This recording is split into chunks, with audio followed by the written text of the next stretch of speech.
Welcome to it, y'all. Yeah. We're fucking rolling. No, I thank you for having me. I couldn't be more honored. Fuck yeah, dude. Yeah, brought a little present for us, depending on how, Oh, wow. how much All of right. That ain't no fucking little present. depending on how much deep waters we want. to Yeah, let's go. Fuck yeah. It's a little sipper for the boys. Yeah. All right, well, cheers. Cheers, boys. I couldn't.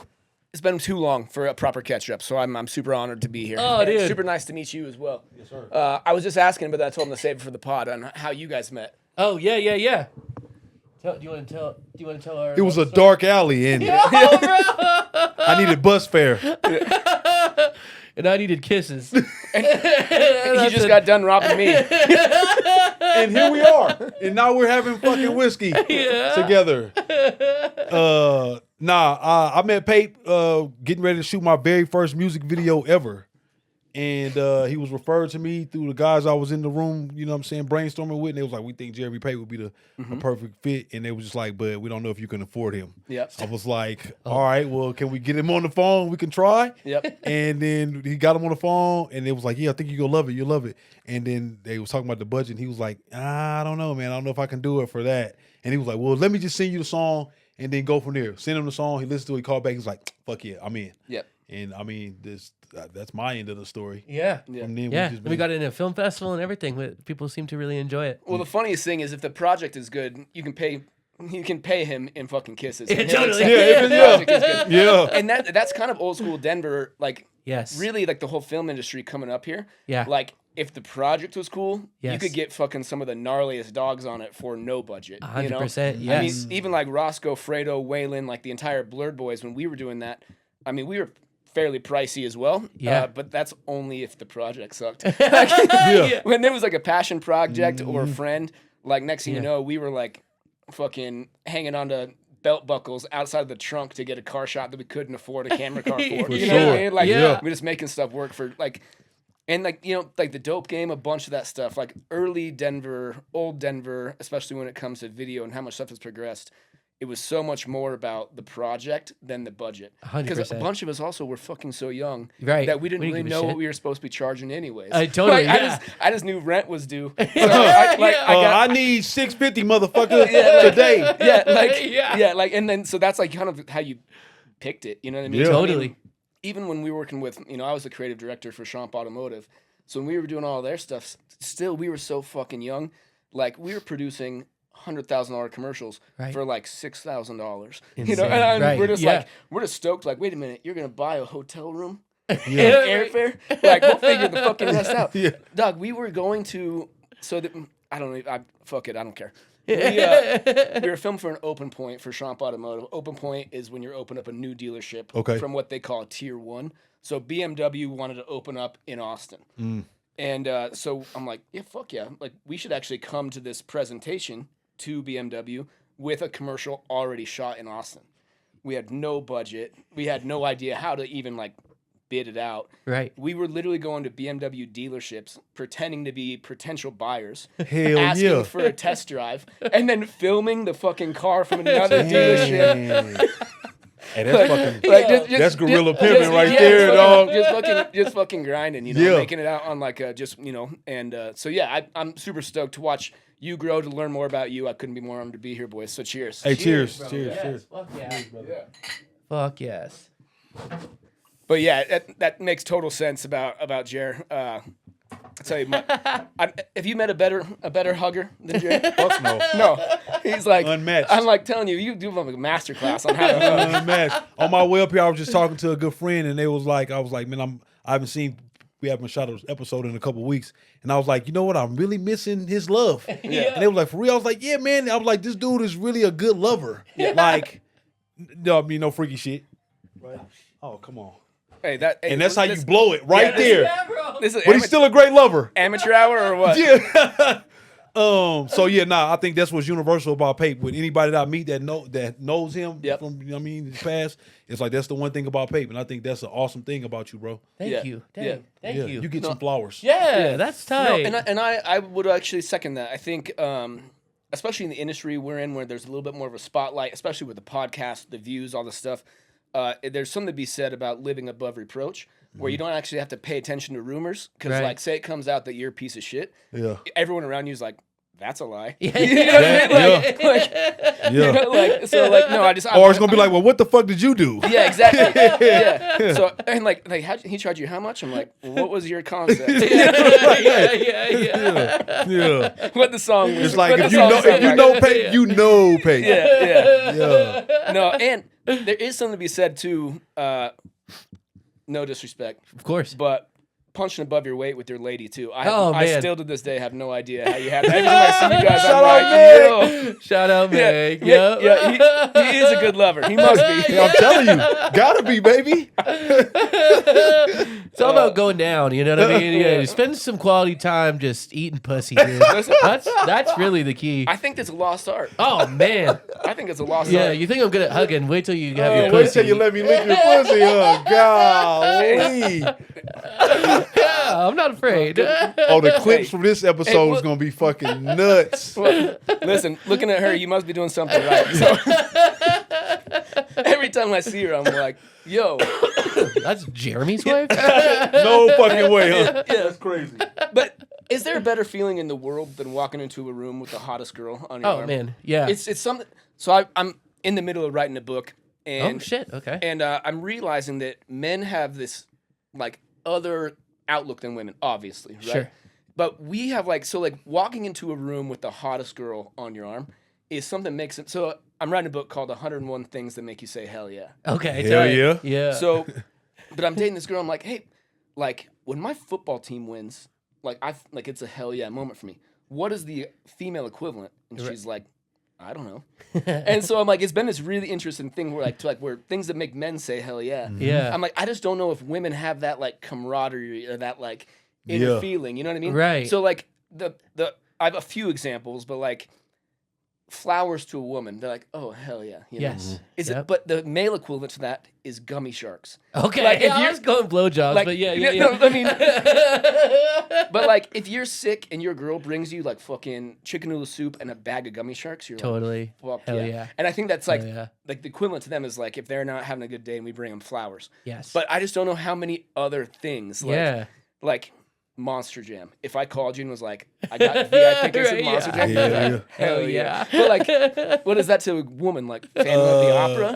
Yeah. Chris Brown or Yeah. or what was that? The Love Is Blind. Love is yeah. binge set. Binge Love Is Blind. Yeah, yeah. Hell A little yeah. pint but of ice also, cream. low key, it's in the book already. Like low key watching Love Is Blind with your girl. Oh, yeah. Is also hell yeah. Oh yeah, totally. I It did is that hell last yeah. night. Yeah. I mean, it's what better place to be critical of other fucking people in their yeah. relationships. I'd also be like, babe, I'm not like that guy. That guy's a fucking piece of work. Fucking idiot. Yeah, and there maybe another hell yeah moment. It's like watching other people be so shitty. Oh, And yeah. you're like, Hell yeah. I'm not that Yeah, bad. totally. Yeah, Oh, that's definitely hell yeah. I guess I will make another drink then. Yeah, or like even like the latest season, I thought was a terrible representation of Denver in general. Wild. But, like, it was. I didn't even see it, but I heard it was shit. Oh, It's worth a watch. I mean, it's worth a watch, especially from like someone from Denver. Yeah. Like the places they found were hilarious. Like the places they housed them were like a dilapidated building that they fucking kicked all the tenants out of and are in a lawsuit. Like, Oh, Really? man. yeah, oh yeah, Oh, gosh. it's a whole thing. And then the places they visited too, You're I'm right. like, no, there's no Casa Bonita, there's no Viva Burrito, Yeah. there's no Butcher Block This Cafe. ain't Denver? Like you, like what the fuck are you talking about? Like no, this is not Denver. Like, Yeah. but yeah, it's been really interesting. Writing that book has been fun, and then talking to my girl about this stuff because she's going through it with me, Yeah. and I'm like, hell yeah. Hell yeah. But I'm like trying to at the same time like figure out like if I could put out a female's version, what that would look like. Yeah. And I just don't know if there's that many things that girls just say like hell yeah. It might have to be a different phrase for them. Yeah, it'd have to be something else. Right. Also, too, I'm realizing how many women. I'm not sure how old you are. Same age as But us. Yeah. oh, so we're all old as fuck. Yeah. Yes. Okay. Okay, cool. That'd be a foundation. So I'm probably gonna say some shit that's like old people shit. I find myself turning into like get off my lawn guy. like the older I'm getting, the more I'm like, what the fuck? You know? But yeah, it's so funny. I've been really good, and you've been amazing, and we're very new friends. Yes, sir. And I can only hope that you feel the same way. But I've been really good at cultivating a really close, big friend group, right? Yeah. So I have like my best friends, like I have like my Barry Body friends. I have my I need to borrow your truck friends. I have my I'm throwing a barbecue friends, and I have my like I'm opening a restaurant. Bring your plus one friends, right? Yeah. And I just talking to my girl, I'm like, you have like 2 friends, Yeah. you know? Yes. And I just don't feel like they have like the same cultivated energy. And I don't know if that's a feminine thing or if it's maybe I'm more outgoing or something like that, or because I'm in a creative field. And but that's been really interesting as I'm writing this book, hearing her like lack of hell yeah moments. Right. You know? I think women don't have that camaraderie. Like I think men, we big up each other. Just like you just said, I'm just like walking in the room with the hottest chick. It's like these dudes ain't got to know you. They be like, this dude's badass. Right. I want to get to have a conversation or a shot with him or pat him on the back. Right. Women I don't think they have that, right? Well, even like today, I apologize. I don't remember his name already. The guy that was Callie. just in here. Callie. Yeah. Yeah. So another thing in the book was when a stranger calls you boss. Yeah. Like he's like, hey, will you flip, like take a pic, boss? I'm like, hell Yeah, yeah. yeah. Like, I just don't think that women, like, maybe they just are too much in their heads, or they have like so much other stuff going on that they don't allow themselves to enjoy like little moments like that where I'm like, That was great. Yeah, that made my you're fucking right. day right totally, there, buddy. exactly. I'm like, Yeah. man, I could have the shittiest day ever. Yeah. Be nervous as fuck for this podcast. Like, I used lotion, which is, I'm gonna be vulnerable with you guys. I have been nervous for this, and I don't ever use lotion. But my girl made me use lotion because it was on camera. So my palms are like sweaty plus the lotion, and then How do you do it without using lotion? This dude's a magician. But and then I've been like fucking nervous and all this shit all day, and all of a sudden this random stranger is like, "Hey, you take a pic, boss?" I'm like, Oh. fuck, I'm fucking in my zone. Man. Yeah. Like you just paid me Come the on. biggest compliment. Right. Come on, lotion. Yeah, Let's like- take this fucking picture. Yeah, I'm like trying not to streak his phone. Yo. That's fucking dope, man. No. Yeah, I think about that a lot because my wife is the same, very little friends, and I've always because I always want to like go hang with the friends, and I'm like, Right. my wife is not interested in group hangs at all, Yeah. and I'm always just like, I hope that people don't think that she's a giant bitch, but she's No, not. B word. Yeah, B-word. yeah, because she's not. She's perfect and lovely, but she just has no interest in that, and I guess I also think like a little bit of like. There's a level of like deepness that she's found with the handful of people that she is Right. comfortable with, and she doesn't want to like explore anymore. Well, also too, I think how many kids do you guys have now? 2. That's enough. You think? I mean, I'm snipped, so we're done. Oh. But also too, I think that once that like motherly instinct kicks in, Yeah. like, and don't get me wrong, I'm not comparing dogs to children whatsoever. Nobody likes that. But we all know Nobody likes But that. we all know like the girl that our age that gets like a dog Yeah. and that is like her kid. Right. And she would rather stay in with the dog Right. and watch her TV Yeah. and order Domino's than go out and be social or whatever that is too. Totally. Also, I also think it's really interesting how, and this is going to get me in deep waters, but That's what we're here for, yeah. I had actually asked you how deep you wanted to get. But I also think a lot of people don't know how to talk to women. So that's 100%. It's pretty uninteresting for them to go out and be social anyways. Yeah. Because they're potentially getting hit on, but not in the right way. Totally. Yep. And like, what are they going to get from it anyways, right? So Totally. they could sit on their couch and get male validation from the safety of a screen. Right. And reply or not reply versus going out to a bar and being hit on by somebody who's super drunk and super aggressive And ain't Right. getting the hint. Yeah. or like fucking weird as fuck in Yeah. general. You know, like, Yeah, like yeah. please stop talking to me. You know, so Yeah. I think there's been like an emasculation of men or demasculation of men that's been a really big epidemic. And I think that not necessarily COVID had to do with all of it, but I think the combination of COVID, isolation, the exception of like online dating where you can just sit behind a screen and say whatever you want. Yeah. And then also you have an entire generation that for almost 3 years, starting at like 19, I had a fake ID. I went out at 19. I was in bars at 19. You learn kind of the drinking or the going out structure of things. Right. Even like house parties or whatever it is. You are isolated for 3 years during that, and all of a sudden you're 24, and you're like just all of a sudden coming up to a girl in the bar drunk being like, you're hot. Like, Yeah, I love you. Let's get like- married. Like, yeah, like mouth breathing in her ear. And she's Yeah. like, what the fuck? Like, I actually also got really used to being home alone Yeah. and not dealing with Yeah, this. This is scary. fucking weird. Yeah. You smell I like can hot see that. Cheetos. Yeah, so- I hate that. Yeah, like, Yeah. so, and I just think that we all kind of expect each other to meet where we're at, and that there's a lot of that like lost. Even in high school now, I feel super bad. I'm dating this amazing girl right now that has a 13-year-old daughter. I've learned two things. Okay. Fuck, how do I preface this? Because she's gonna watch it.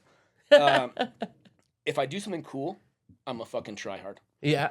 If I do something lame, I'm fucking lame. So Yeah. basically, 13-year-old girls just hate you no matter what. unimpressed. Right? So yeah, I'm Yeah, just, I got a I'm just the 13-year-old. worst, Yeah, no like- matter what I do.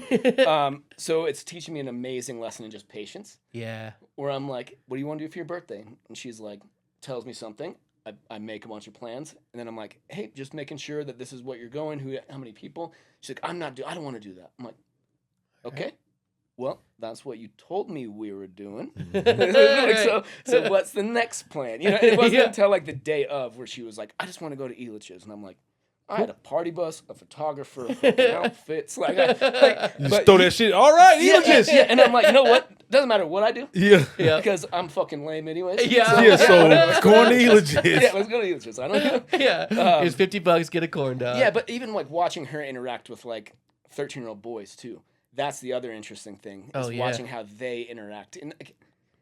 And I, like I said, it's not my daughter, right? So she has a completely different upbringing. I'm not in a fatherly or parental position necessarily. I'm recently new with her mom, and she's awesome.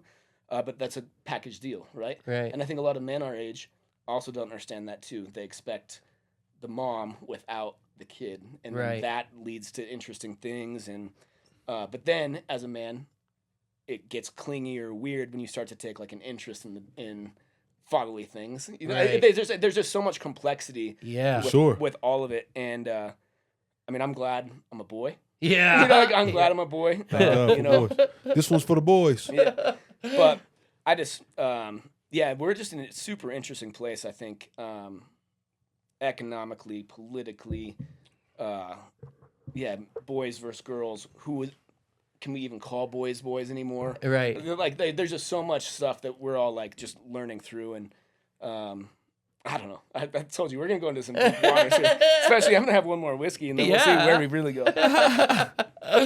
Yeah, bro. Fucking. I mean, everything is moving fast, right? And it's like, I think about it. I mean, you probably do too for our kids. Of like, because Lane has three kids himself. He also has a hot bag. There I you do go. have a hot Yeah. big. Hell yeah. Married? We got the yes. legs. You know? Congratulations. How long? 9 years. That's awesome, man. Well, Let's go to deep waters. here we go.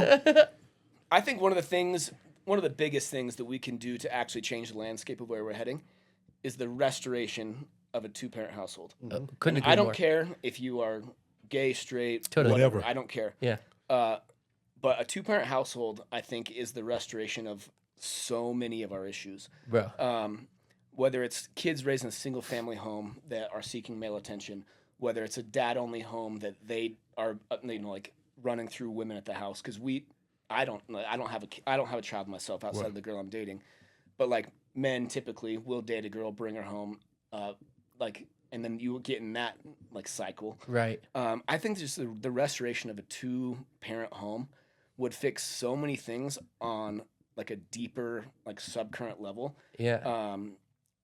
And I just don't think that we put enough emphasis on that. And I think that a lot of that gets shifted like oddly politically or racially. Right. And it's like, oh, this all in the black community or Latino community or whatever it is. And it's like, no, I don't care what community it is, but like I'd be hard pressed to find someone who would debate me on being raised in a two-parent family is better than being in a single home. For sure. And I think that like I knew, like the hardest punch I ever took, I was in fucking jail and shit, you know. But the hardest punch I ever took was from my mom. Yeah. I remember the day, maybe not the day. I'm exaggerating. He said that punch was dead hard. He can't remember. I just the remember. I time. remember the day I got. I remember the day I got taller than my mom. Yeah, I remember that day too for I me. got taller than my mom, and she told me to do something, and I fucking like flexed up or something. My mom hit me with the hardest uppercut ever. Oh God! And like no joke, like Your mom must be my mom. Yeah, like, Mom beat my ass on the bro, stairs she one time. I got up and like kind of like flexed on her, like got all close, and she literally just took a step back with just right to my chin. Yo. And I fell back in my cabinets, the whole thing. She was like, "Go to your room," and then I was like scared to death because I knew my dad was gonna get home, and once my dad got home, he knew I flexed on my mom. And I'm gonna get my ass beat even fucking more, you know. And I grew up in like the most amazing fucking home. My dad's a pastor. We grew up super poor, but my mom and dad had me when they were super young, still together. 4 blood siblings, 1 adopted brother, Parker. Like it couldn't be a better like example of that. But like part of me looks at this generation as like, your mom needs to hit you more. You know, Yeah. Like, That's a big part of it, man. Yeah. There's no code anymore amongst just community, family, village of just like the rearing of children. Like that is a part of the guide and guiding light of it. Of just like you have to be able to rear these kids and give them hard lessons, hard reminders. Because if not, they grow up to be degenerates. Right. It's just no other way around it. Like without discipline, without order in any area in your life, then there's going to be chaos. Well, and I think that 100%. for some reason we're not allowed to say that, Right. but We are. We just did. Yeah. I'm going to bust your ass if you my kid. I love y'all. Seriously, like if you look at like even like there's like a TikTok video that I just saw that was like mother's discipline versus like why we need like male discipline, and the moms are telling the kid like go to bed, and the kid's like running around, and all of a sudden dad just comes in and snaps, Yeah. and the kid like runs to bed, Right. Totally. and it's like you need a motherly nurturing Yes. aspect in your life. You also need a dude that if you sign up for baseball, you finish the fucking season because you signed up for it. Totally. Yes. Like you need Yes. this discipline. You know what I Yes. mean? Like no, as a man, you do what you say you do. Yeah. You break your arm, your mom's gonna be next to you in the hospital. Totally. When you're out, your dad's gonna be teaching you how to fucking throw again. That's Totally. Like Yeah, you know, totally, and I just think that we miss that dynamic, and the more that we turn into a single parent or self-independent men or women society, the more we're gonna lose that other side, and that's like scary to me, and I think that's Totally. where you get people that think they're cats. Hey, no, seriously. And I think it boils down to just great partnership. Yes. Because I know some kids who didn't grow up with both of their parents in the house, but both of their parents were on the same page when it came to them, and it was just like they communicated, and it was like, yeah, what your dad said, that's law. You in trouble at his house, your ass is still grounded over here, and it's like it's still got to be some level of unity because I mean, there's some people in 2-parent households where both of the parents are complete shit. Right. So Right. I really think it boils down to the work that the 2 individuals that are the parents are willing to do on themselves, so that way they can raise humans and not cats. Yeah. Right. You know what I mean? Yeah, absolutely. And I think too, embracing who we are. Fuck You know, yeah. Like whether it's masculine, feminine, like whatever it is, Yeah, like you right. don't like I'm a masculine guy. So I don't have a lot of like feminine tendencies, but if I had a child and I had to all of a sudden fulfill both of those things, Right. right? Like that's tough. And then all of a sudden you're raising someone who like doesn't really know. It's like no. Right. Like if I was in a fight at school, I knew who to call. Like Right. if I was Right. in trouble at school, I knew who to call. Totally. If I fucking stubbed my toe, Yeah. I knew who to call. Totally. Right? You know what I mean? Totally, Like, and I yeah. had like, there's a yin and like, Yeah. I don't even know if it's like fucking spiritual or what, but like, there is a yin to the yang, and if those 100%. things just like collide with each other, it's just gray. Then all of a sudden you have no distinction with how to act in certain situations. It's like, Right. oh, do I cower in this situation or do I fucking put my dukes up? Right. Like, you right. know what I mean? Totally. Like you need that distinction. I think that comes from a 2-parent household. Yeah. Yes. Or like you said, like proper co-parenting. Yeah. Yeah. Um, Yeah. Yeah. I mean, I think about that a lot, even just like, because I grew up with all boys and my mom is very much a tomboy. So just like a lot of just male energy. And now I have like 2 daughters and my wife, and my wife is very much a girly girl. God did that to you. Yeah, dude. He's like, time for a challenge. Yeah, I know you know the answers to all the other shit, but I gotta teach you something else. That's like God giving Tom Hardy a micro pee. He's like, I'm gonna give you everything in the world, but this. Like, so let's see what. Yeah. Well, why do you give me a micro PP too? Yeah. No, God, I think God is the biggest comedian in the world. Oh, I think for it's real. so hilarious. Yeah, very, very childlike for sure. That was something that you wrote in the survey. I wanted to talk about that, like the magic of God. Yeah, well, first of all, I did the survey because I had never met you before, and I didn't know how like structured this podcast was going to be. Yeah. I had a feeling we were just going to get into deep waters real quick. But yeah, I think my name is Josh Schmitz. I'm about to say we didn't even do a fucking intro. We'll do it at the end. Yeah, in my mind, I already made that up. Like we'll do the beginning at the end. Yeah. No, yeah, and Excuse me, my name is Josh. That was fucking crazy. 20 minutes into this motherfucker. I'm dead. but no, I fuck with Jesus super heavy. Yeah. All right now. Yeah, I fuck with Jesus heavy. Yeah. I saw a bumper sticker. I tell this story a lot. I saw a bumper sticker like maybe 7 years ago or something that said, "Jesus, I love you, but I fucking hate your followers." Yeah. And it resonated with me on like a real level. That like a lot of people don't know my Jesus, and it like broke my heart. Yeah. I like feel like that person was maybe on like their own personal journey and found Jesus, but the version of Jesus they found was nothing they were ever presented. Right. You know, maybe that person had like a gay aunt or a gay brother or Right. something like just going through something that, as opposed to being loved, they were hated or chastised or being told it like It was sinful. Or yes, something. Yeah. and I'm like. So that's my version of Jesus. I fuck with Jesus super heavy, and seeing him work in my personal life like is nothing short of fucking magical. Yeah. Mm-hmm. Like I'm a come from nothing, like high school parent fucking kid. Like my parents were married at fucking like 18. You know what I mean? I mean like in a beautiful marriage to watching him do a beautiful thing with his church, like still together. Like I see God operating magic every fucking day. Yeah. And yeah, it's just it's magic to me. Yeah. In the same way that like have you guys ever played Slug Bug? Yeah. Right? Yeah. So Slug Bug, if you buy a Slug Bug or whatever they're called, whatever, it doesn't mean there's any more or less on the road, but because you're driving one, you see them everywhere. That's right. And I think that's how I see God, is because I believe in God and I believe in the magic of God. Yeah. Like I see opportunities everywhere. That's Yeah. it right there. In the same way that I see a lot of people on the actual opposite side Yep. that are negative, and like you're driving the negativity bus, and Right. so every time you see something, you're just like, oh, the whole world's negative. Right. It's like, no, you're just not looking. Change your perspective. Yeah, exactly. Right.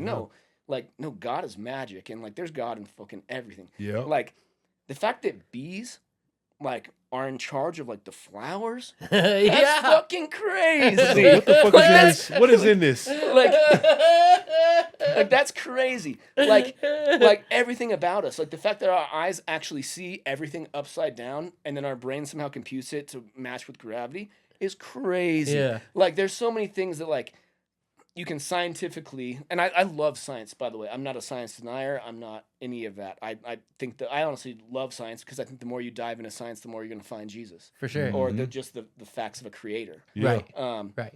So, for instance, I love this. I double majored in sociology and religion, Okay. and my religious professor, I didn't go to like seminary. I majored in religion, so we had to study all of the religions. And one of the cool things about Christianity is they were talking about like the idea of a creator, right? Mm-hmm. Yeah. And the coolest analogy I ever heard was a Rolex watch. So I don't pretend to know anything about Rolexes, but I can only imagine how complicated commute, like the gears and shit, like even Right. like little TikTok videos I see of like the gears that make these watches work Yeah. are so Right. fucking gnarly. So if you're walking through the Amazon and you find a Rolex, okay, all of the things in the Rolex are naturally created. There is iron, gold, silver, mint, whatever it is. And in a hurricane of the world, there potentially is a possibility that all of those things collide and create a Rolex and drop it somewhere. No. Like, it's way more simple to think that there was a watchmaker Right. than it naturally coming together. that Yeah, way. yeah, You know yeah. what I mean? And so I've always just thought of That's a great way of putting it, man. Yeah. I love that. Yeah, so I've just always thought of my life, even like and including the bad things that have happened to me, Yeah. Yeah. Totally. as just a watchmaker. Yeah. You know, Yeah. the people I know, Yeah. the circumstances I've been in, the city I'm in, Yeah. at my like opportunities, the bad things, all of it is just Yeah. a watchmaker. Yeah. You know, and it just adds purpose to something. Like I feel like I'm being made into a Rolex. It's the same way I feel like you've been made into a Rolex. Yeah. You're being made. Everybody Yeah. is being just like divinely created. Yeah. Yeah. Like this is not just a random Yeah, submashing of things. That, Right. for sure. that- By design, Right. not accident. Yeah. Yeah. Exactly. Yeah. So that's what I mean when I think Jesus is magic. Yeah. I'm just like I think that Jesus is a fucking making Rolexes out of every single one of us. Yeah, You know? Yeah. totally. Without a doubt. In that, I feel like, because sometimes there's like, you get lost in the sauce and you kind of, at least for me, now I'm 38, you kind of like, I felt like I ran the gamut of the exciting things that life could offer. And like in my mid 30s was like, fuck, what am I like, what to do next, you Right, know, and trying yeah. to figure out. And I think like stopping and really realizing like all the magic that life has kind of like reinvigorated my like ability to dream about what was next, as opposed to just being like trying to look for like the next high or like the next like, because I feel like 20s was so fun, but on like a different level of fun of just like worldly fun, I suppose, or I don't know. Like, Yeah, I mean, because you can only go so far, right? Like, and with just what you know about yesterday right. and being in the moment, you can only get so far with what you know and what you're experiencing. So there has to become a point to where you stop and something else begins. Yeah. You know what I mean? So Yeah. then it's like, I know for me, like my relationship with God is just like, I know that I've done a lot of things in life and I've been blessed to survive a lot of chaotic situations. Yeah. But I don't believe that was just all my doing. And so then I think about my life in the space of like, when I think about purpose, right? Like becoming this Rolex, like, okay, it's to determine time, right? But then it's like this high end watch. And I think about us being God's greatest creation. It's just like, he's like, yeah, I want you to go out there and do everything. Fall down, get back up, Right. create something, make something new. Like, oh, that's cool. Because I think about God in the aspect of like, he didn't just make one red flower. He made trillions, Billion. Well, billions. think Yeah. about this too. Lance, we're brand new friends. Yes, how, sir. How many kids do you have? I got 3. 3. What are their ages? I got 7, 11, and 13. Man, Yeah. all girls too. No, 2 girls. The 2 oldest are girls and my son is 7. Okay. Yeah. Oh, he's about to be a menace. About to be. So, yeah. Hey, cheers. Cheers to that. Can I have a refresh? Yeah, of course. Before your refresh. Here's an interesting thing. Here, you want to refresh too? I'm good, brother. Thank you. Okay. And Jared, how old are you kids now? 6 and 4. 4. Yeah. Here's the cool thing, or at least my version. Yeah. And I'm not saying my version is for everybody, because I meet a lot of people whose their version of Jesus is not my Jesus. Sure. And it's very confusing to me because their version of Jesus is not love based, is not charity based. It's very much condemning based, and I don't understand that. Yeah. And so I just choose to not pay attention. But my version of Jesus, or God in general, is God the Father, has always been a really cool thing to me. And I don't have kids, but you guys do. Genuinely, and I'm asking genuinely, is there anything your kid could do that would make you hate them? All right. No. No. Not at all. Yeah. So, and that's where people are like, "Oh, I'm a sinner." I'm like, "Yeah, no shit." Right. Like you, like I still like I feel God's love is like magic. Right. It's like what the fuck? I could steal. It's unconditional. Yes, I could steal from you, and Right. you would still bring me back. Right. Like you know, that's the God the Father to me. That's Yeah. For and, sure. and I think like I don't understand that necessarily. I feel it like in my heart, but I can only imagine like my friends that have kids. I'm like, Yeah. man, if your kid fucked up like bad, Yeah. you're still their fucking dad. Still Totally. there. Like you know what I Totally. mean? And then Totally, yeah. to your point about talking about a dad of just like, think about if the kid does fuck up, it just makes an opportunity to be a dad, not get to guide you through something. Right. I'm not gonna condemn you and kick you out of my house. Right. I'm gonna teach you a lesson. We'll have a conversation about it. There may be some repercussions for it, but at the end of the day, I'm not gonna stop loving you. I'm Right. not gonna be like, fuck you, kid. Right. You're out. Right. You're out. Yeah. Your Yeah. brother's up. Exactly. You were always my real favorite. Well, and that's and that, 3 of you for and a that- reason. and that's where I'm saying like to me, God is magic. Yeah. Because like unconditional love is such a magical thing that I think is like super transformative to be Yeah. like fuck. And even I feel it in real friendship too. Yeah. Like one of my Yeah. mentors and best friends, Tommy Green, said like the most powerful thing to me. He was like, "Man, you're my friend. Like, and so when you're bad, I'm with you. When you're good, I'm with you." Yeah. And I was like, "Oh fuck!" Like, Yeah. like, Yeah. oh, Friendship. You're my friend. Yeah. Like, Totally. you're my friend. You know what I mean? Totally. Yeah. It's definitely the highest yeah. level of relationship. And Yeah. I think that's something that doesn't get talked about enough.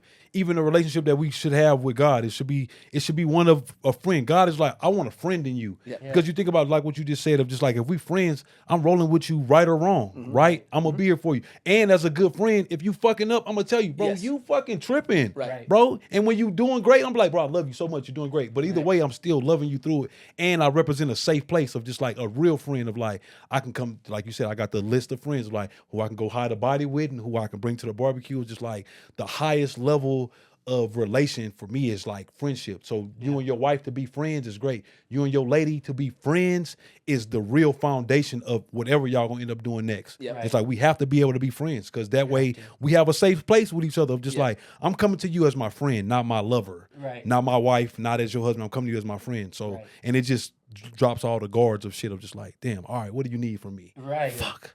When I think too, it drops like a certain level of performance. That's it. Yeah. Right? Like, and that's where I get like not necessarily nervous. But like the people that exist like purely on or on like social, like the app dating, Right. and I'm like, okay, well, when you meet this person, like you're gonna have to live up to your potential like online performer, Right. Like like persona, Right. and then you're like, well, fuck, I actually like. I posted pictures of me holding fish because I got more likes there. Right. But I don't know how to fish. But I actually just like anime. Yeah, Right. totally. Yeah. And then you're like, how many dates in do I tell her like I only went fishing one time? Yeah. You know, like, Fuck yeah. like so then there's like this performance aspect to it, Yeah. Totally. which is I think also going to impact again like the family structure, like this performance basis, like all this stuff. I mean, we're all old enough to now where like all of like the bottle baddies when I was actually running the clubs, like they're all now like real estate agents. you Right. know? Yeah. Yeah. Like, Hey, for That's real. that's the pipeline. but like there's got to become a time in your life when you're like, yo, I'm fucking. I'm like, tired. I'm too tired to Yeah. be working right now. Yeah. I need a 9 to 5. Yeah, like yeah, exactly. Yeah. So I see magic all around us, and I think there's potential and all that stuff. And Yeah, that's awesome. I don't know, and I also don't want to be quiet about my faith. And Yeah. I think that's in the industry I'm in. It's a very interesting thing. I spoke at the Summit Leadership Conference, which is like a massive. I don't even know what denomination, but it's like a broadcast. It's like mega churches are also a new thing to me because my dad is like a local pastor. Yeah. And he's been non-denominational for a long time, so we're not connected to like the Catholic Church or the Southern Baptist community Right. or whatever. Like Right. we're just a local church. But the summit, whatever it is, my friend Tommy got me to speak there, and I brought my dad as a +1. Sick. And Sick. anyways, so I don't even know where the fuck I'm going. We're in deep waters. Just keep swimming. Yeah, but basically, the Summit Leadership is, I don't know, probably 1,000 people in attendance, broadcasted to who knows how many people across, and they're all there as pastors, to like grow their church or build community or whatever it is. Yeah. And my great friend Dave Runyon wrote a book called "Be a Good Neighbor," Cool. and so I stole this from him. I'm like, hey, how many people are here to build their community, build their church? And everybody's hands go up. I'm like, awesome, you guys are all pastors, so I know you have fucking notepads. Like, because pastors always have fucking notepads. You nerds. Yeah. So I'm like, just draw a tic-tac-toe board. So they all draw a tic-tac-toe board. I'm like, in the center, just draw your house. And then around everything, just tell me your neighbors' names. And no one could do it. No shit. That's And crazy. And I'm like, you guys are paying thousands of dollars to fly across the country Yeah. to come to a summit on how to grow your community and your church, and you can't tell me the motherfucker's name that if we took the actual like walls down, he's sleeping 20 feet away from you. You're right. Yeah, Right. yeah. And you don't know his name? Yeah. Like if a bad guy comes, you are gonna look for that guy. Yeah. Yeah, he's got your back. And I'm like, so if you can't do that, like you need to get a flight back home right now. And go do that. Knock and on go the do door, that. yeah. And then same thing, I'm like, and all you guys that are having problems at home with your wife or with your kids or with whatever, same thing. Like if you don't have your family in order, like go home and take care of that first. That's right. Like No And- need to grow anything further. Yeah, and I think Jordan Peterson said there's a bunch of people that have used, or I don't know, like there's probably a million people that have used this, but like you can't tell anybody what to do until your bed is made. Totally. Like if you can't take care of your That's 100%. room, Right. like That was law in my house. My mom lived by that principle Yeah. of like, that's the first thing you should do every Yeah. morning when you wake But up. like, at the same time, that we now live in a world where like 24 kids are trying to starve or like change fucking Ukraine, Right. and their room was a fucking mess. Their Right. laundry hasn't been done in Yeah. fucking Right. 3 weeks. You know what Right. I mean? Yeah, Like, yeah, yeah. Like, Right. What are we doing here? yeah, exactly. Yeah. Like, you're telling me to do what? Yeah. World, you can solve world hunger, but Right. you Yeah. can't make your bed. Yeah. You know, and my issue with that, or not issue, but my observation with that is that it's so much easier to look at other people's shit For sure. than your own. Right. Like it's a more comfortable view versus sitting there looking like, damn, my fucking life is in shambles. My wife's about to leave me. My house is fucked up. I haven't paid my car note, but the world needs me. Look at these other people fucking up. You're not feeding the hunger. And the hungry, it's just like, yeah, man, you can start somewhere though. And I mean, I don't think jumping off your porch is the right place to start. You should do your homework before going outside. Well, also too, I mean, you're already changing the world because your Instagram profile is a Ukraine flag, right? Right. So you're already making a huge difference. Right. Yeah. Right. Like No, this podcast is us all in a lot of trouble. No, I I live by doubt that it. though. Like, This is great. I think people underestimate the effects of like just loving people that are in your immediate proximity and how that ripples out. You know what I mean? And Yeah. it's like those ripples will eventually get to Ukraine. I'm sure eventually Right. by one person or another. But I don't think posting shit about it is doing fuck all. You know what I mean? Right, and I'm not saying that we don't have to have opinions about anything. course. I'm asking if they are educated before you make them. But at the same time, like, if your bed's not made, if you don't Yeah. know your neighbors' names, if you don't have a good local friend group, like, if you don't have a friend you can call on a flat tire, Yeah. like, focus on that first. Those are great places to start. Yeah, that's a great place That to is start. Yeah. to build community for Yeah. real. Yeah. Yeah. And Yeah. then at that point, like if you feel super strongly, then your community can have some real impact, whether that's on local government or state government or whatever that is. Yeah. Totally. But the amount of people that get like super frustrated about like the presidential thing, Oh man. like I've never met the guy. Right. Yeah. Like I've never met him. Like, and I only have so many rooms for rent in my brain, right? Totally. My brain is a house. And like I'm not gonna let anyone live in there rent free, Right. Yeah. right? Right. Like I'm not happy about a lot of things that are happening, but also there's a lot of things in my own. I'm not happy about myself not doing laundry. Like, I should focus on that before I focus on like Trump's international policy. Like, you know what I mean? Yeah. Like get my own house in order. Yeah, You know? Or, like, totally. Or like get to know my neighbors better. Or like, Yeah. there's so many more things on like an actual direct take action lane that we can do. Yeah. That it's easier for us, like you were saying, to focus on somebody else or be Something behind a else, screen. anything else. Yeah, Yeah. anything else. Yeah, and I think that's like we're going back to like responsibility, and I think that that's something that you guys have at a deeper level than I do because I don't have children, but on a deeper level, like as fathers, like you already have this like innate responsibility. That's like, yo, I don't care who the fuck is president. I gotta go to fucking work. Right. I gotta That's pay it. the fucking Yeah. bills. Yeah, Like, you know what I mean? yeah. Like I don't got time to be on Twitter arguing with people. Fucking Or- on my kids hungry. Yeah. Dad, I'm Yeah. fucking hungry. You've Right. been talking about that all day. Yeah. You know what? You're a shitty dad. I'm running away. Yeah. You don't even know that your kid didn't run away. Yo, Loki, I was just saying that to Meg. I was like, no dig to people that don't have kids, but I was saying like the ratio of people complaining on the internet that don't have kids compared to the people that do have kids, like almost everyone that has kids is not talking about Right. global affairs because they're like, I'm just trying to feed my kids Right. today. It's Well- Tuesday, it's taco night. I gotta Or- get ground beef cooking right now. Or even at like marches, it's like, yeah, we don't. Republicans technically don't like really show up to marches because we have fucking jobs. That's a good point. Yeah. And you know, and I just feel like, you know, the other side of it, I just feel like that's a young man's game, Yeah. a young woman's game. That's not a person who knows their neighbors, Right.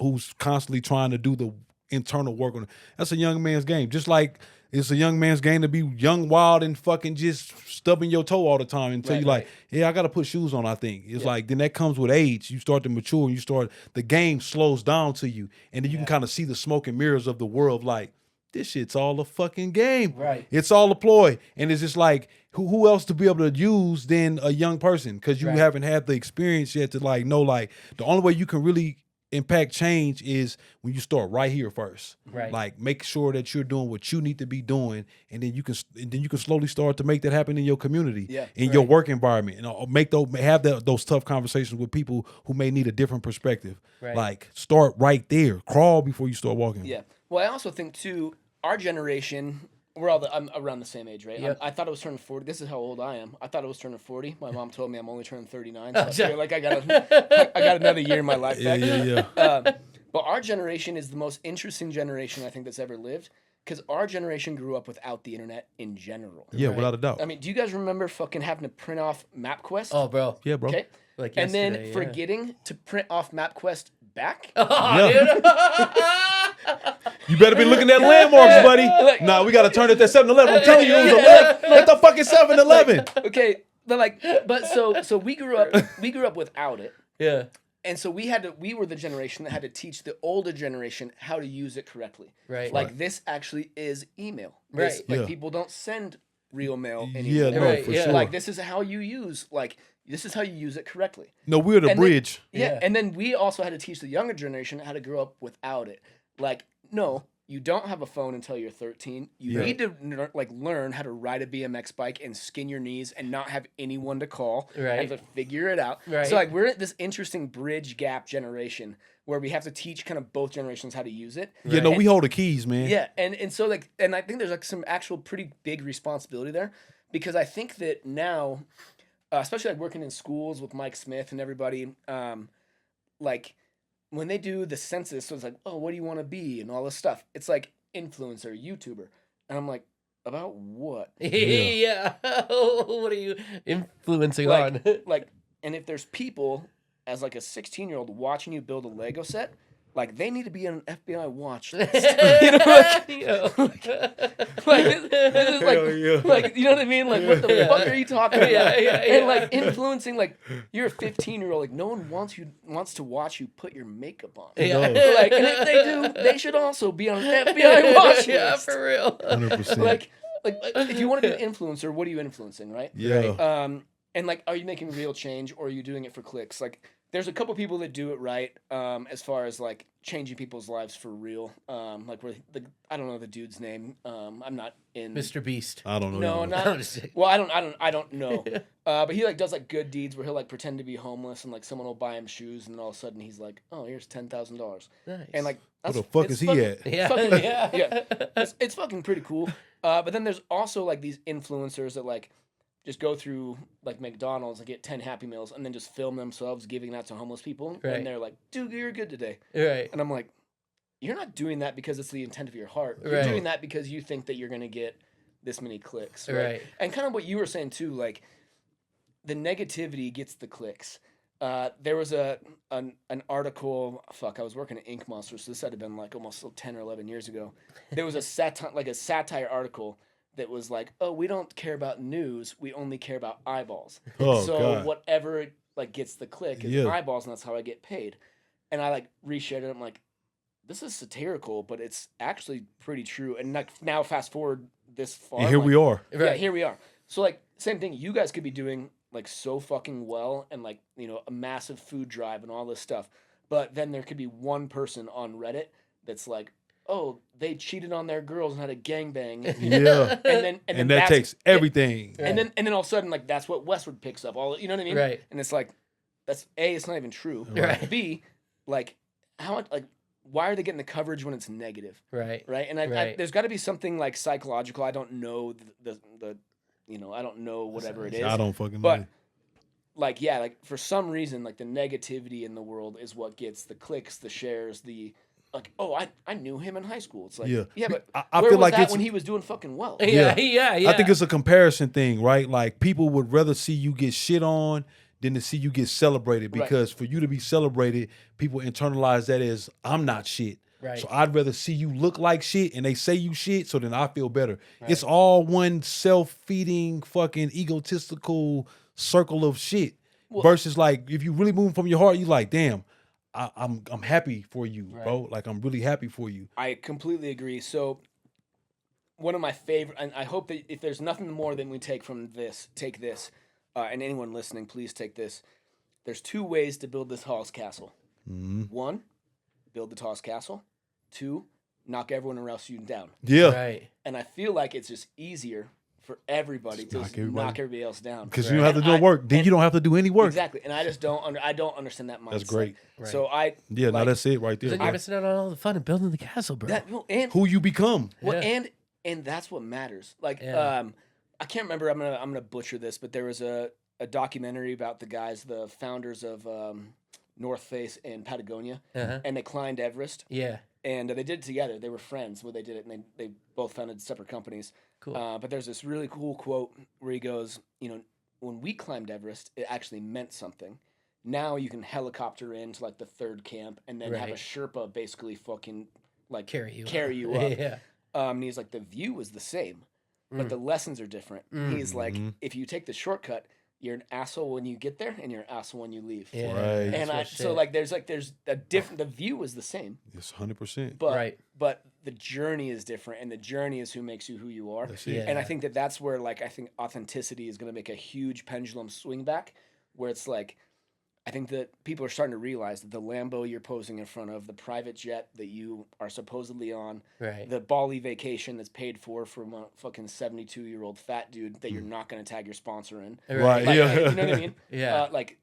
I think the pendulum is swinging back towards authenticity, and I think that the more times like even was it Bow Wow or Lil Bow Wow? Oh, yeah. It was taking those fucking photos in the private jet. Like faked it in private jet, and then like the person was like, he's in coach. Right next to me. But what I'm saying is, I actually would fuck with Bow Wow super heavier if he was like, man, times are tough. I'm back on my grind, sitting coach, like looking forward to first class life again. Yeah. Totally. Like, right. Like, do you have any idea the Yeah. difference in that versus like fake posting? Yeah, right. And I think that like the I hope at least that our generation, the younger generation, is being like, yeah, don't rent a Lambo for the day or sit on a stranger's car in LA and take a photo. Like, no, all that shit's gonna have to crash and burn so they can see that it's all somebody doing this behind the scenes.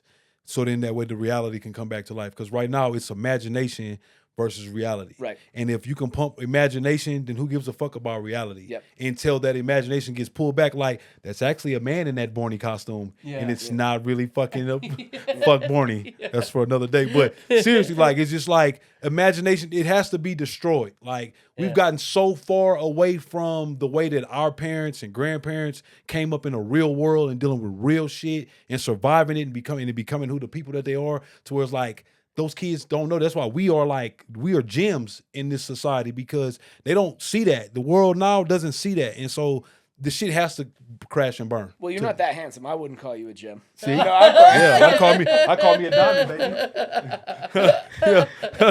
But you know what I mean though? Like I feel like the shit's gotta do this so then that way it can just blow up like, oh shit. Right. The guy I was fucking mimicking my life behind is a piece of shit and is broke as fuck, and I'm going down the same road trying to catch up to his fake life. Yeah. Right. Yeah. Like Right.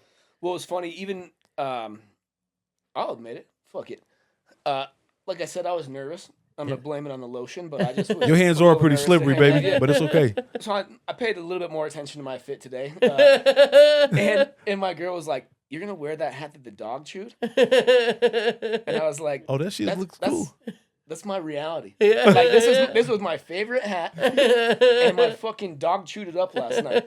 Damn, wouldn't even known that. That's amazing. Like, Thanks for sharing that. But I thought it was fashion. Yeah, I know a lot of people look at that like that fucking hat is sick. but You that's paid what- $1,000 for that Like, shit. that's what I'm saying. Like I like being authentic, being like, you know what? Like this is my favorite hat. Yeah. And the reality is, my fucking dog ate it last night. The other reality is, I already picked out this fit with my fucking shoes, and so I'm wearing the fucking hat. You know. Like, Well, we need more of that from each other, man, because I feel like that's the beauty in like coming up in church. I think as a kid, there was a lot of things I poked holes in. It was just like, this seems very man-made and y'all pushing the narrative. Right. But what I enjoyed the most in church was testimonials, when people would get up and share what they had been through during that week. And I'm just like, now that feels realer than anything else that didn't happen in here, because I'm like, yo, that dude drives a Cadillac. Right. And he's just saying that he's struggling to do these things. It's just like, wow, that's what real life well, looks like. also too, I think that you guys actually, not to turn into the interviewer, But my leadership, I've adapted this whole new thing where I shift authority where information is. Mhm. So even as a CEO, Yeah. like I'm not boots on the ground. I'm not the bartender there every day. I'm not the janitor. I'm not any of that. And those guys are. Yeah. So I shift authority there. Like, hey, if they say we need a second cleaning day, like Then they know. they know, Yeah. right? Like Yeah. they know, or you know what I mean. But with authenticity, I think one of the things that I would love to give you guys a platform to talk about in a minute, or not in a minute, right now, is do you guys not see the same thing in music? Oh Like yeah. in the same thing, like when I'm talking about fashion or Right. how we are as people, like when you can tell, borderline like smell it like a fucking dog, Right. when somebody comes in that is like authentic, and when they get on the mic, you're like, I don't know what it is, but they have it. Totally. Like, and Yes. then when they're not, you know what I A mean? million And- percent, yeah. And it's not A just mile necessarily, away. like, Yeah. good or bad. It's like, no, this guy's authentic. Like even Yeah. if what he's doing is not very good. Yeah. Jelly Roll is a great example. Right. Jelly Roll's original music was not fucking very good. Yeah. So Still the guy not was a just fan, to be honest. yeah. No offense to you, Jelly Roll. We love you. But Please come see but- us. yeah, come join us. but he's so authentic. You Right. can't fucking hate but like That's the right. guy. Love him. You know what I Yep. mean? Yeah, totally. And so like I think that like authenticity is like one of those weird X factors. So one of the things my dad always talked about was like my dad was a football coach, blah blah blah. We talked about the X factor. So he would always say like define the X factor as if you're walking through a dark alley and you see 3 dudes coming from the other way, who do you want next to you? And a lot of times like I know UFC fighters, I know fucking professional athletes, like, but I know the guy that I would want next to me in that dark alley, and it has nothing to do with athleticism or Yeah. professional fighting. He just has the X factor where it's Right. like, Yeah. you better fucking kill me and You- kill him. That's it. No, Like, straight you up. better fucking kill us. Straight up. And so like that's like this authenticity, this X factor, and I think that it carries across, and I think the authenticity is a real thing where it's like, Yeah. yo, this guy's just a fucking dog. Yeah. Like, I 100%. can't tell Through you. and through. Like, yeah, like, he's not a black belt in jiu-jitsu. Yeah, no, He's not a he just fucking- woke and- up with the shits, Yeah. and he goes to sleep with it. Yeah, like, Yeah. but that's the fucking guy. That's the And I guy. think that's authenticity. That's Yeah. like when you can 100%. see that in Yeah. people, you know? That's the Yes. guy. I think Yes. about my guy, and he's definitely got a fucked up knee and all type of torn ligaments, and I would still pick him because I'm just like, he gonna crash out with me. Like, Yes. you're gonna have to kill him. You're Yes. gonna have to kill that motherfucker. Yeah, like that, and that's what I'm talking about. Like, yeah, like, yo, you better fucking kill us. That's it. Yeah, because my guy's like, he'll wake up in the hospital and fucking somehow find you. Yeah. And like, so we have to take your leg. I don't give a fuck. Yeah. When can I get discharged? Yeah. Attacking people in his motorized vehicle. yeah. You look like the motherfucker. It's bumping him. Yeah. But Oh, shit. so with everything that you guys have going on here, what's the goal? Because from someone that's from Denver, for Denver, Yeah. to see you succeeding the way you're doing, I'm not only so proud of you, but like I got to give you your flowers, man. I'm like I'm like legitimately so proud of you. Thank Not you. only is this place amazing, Thank you. the platform that you're doing is amazing. You putting people on is amazing. Yeah. Your wife is hot as shit, which is amazing. Yeah. The fact that you got 2 kids is crazy because that means you're having sex, which is tight. Like, but no, At like, least twice. no, yeah, I mean- At least. but like, what's the goal for this, man? As a Denver guy myself, like, I mean, it's very cool to see what you've built, and I want to see kind of what your vision is and where I can align. I mean, honestly, it's just to continue to put on, I think, others, because I think that's the biggest thing is like, I feel like I did everything that I wanted to do, and so now I really am getting lit up by like helping other people do what they want. Yeah, to job do. creation is all of a sudden a weird obsession. Totally, Like, right? Yeah, and like yeah, so we have this incredible gal Paula who is like an amazing camera operator, Shout out, Paula. creative. Shout out Paula, we love you, Hey, Paula. I'm gonna pay you today, Paul.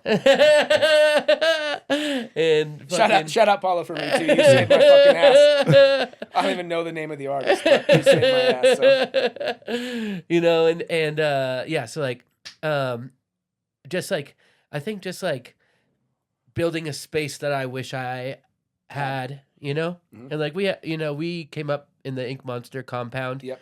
But the guy that ran it was kind of a dickhead, and I think that I would like to create a similar space, but be less of a dickhead. Yeah. You know, I think that there's like sometimes when you do what you set out to do, you start feeling like you're entitled for shit. Absolutely. And I don't ever want to feel that way. And so I That's want why to. you've kept yourself poor. Yeah. You know, and just like fucking, yeah, just I think just like there's so much value in making art and building community with people that we're talking about, like that are authentic and have things that they really give a shit about. And for me, sometimes I'm like, I don't give a shit about so much stuff, but I want to empower other people that do give a shit about stuff. Yeah. You know what I mean? There's so much stuff to worry about. I'd rather just give the keys to people that have something. Well, I also think it's super cool, and I think that me and you might have the same disease where I have like a gravitational pull towards the hood. Yeah.